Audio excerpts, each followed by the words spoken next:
Most Bible teachers completely misread Romans 2:13-16 because they ignore proper hermeneutics.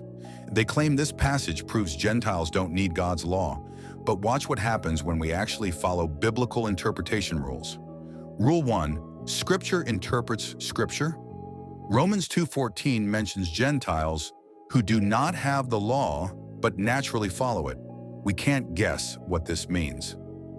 Genesis 26:5 reveals Abraham obeyed my voice and kept my requirements, my commands, my decrees, and my instructions. This shows God's law existed before Sinai and was passed down through faithful lineages. Rule 2. Context determines meaning.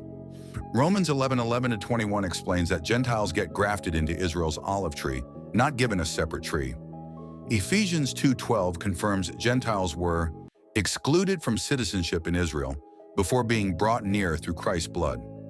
Paul isn't creating two salvation systems. Rule 3. Author's original intent matters. Paul wrote Romans to address Jewish-Gentile tensions in the assemblies.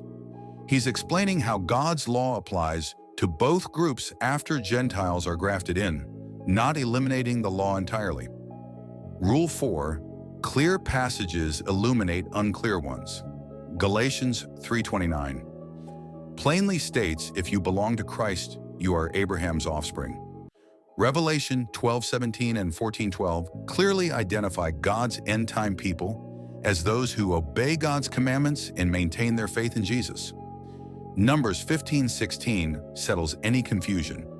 The same instructions and regulations will apply both to you and to the foreigners living among you. Acts 24:14 shows Paul worshiping according to the way while believing everything laid out in the law and the prophets. Here's Romans 2:13-16 properly understood. It's not about lawless salvation. It describes how God's law gets written on hearts of both Jews and grafted-in Gentiles. Deuteronomy 6:25 promises, "We will be counted as righteous when we obey all the commands." When Scripture interprets Scripture, Paul isn't contradicting Moses.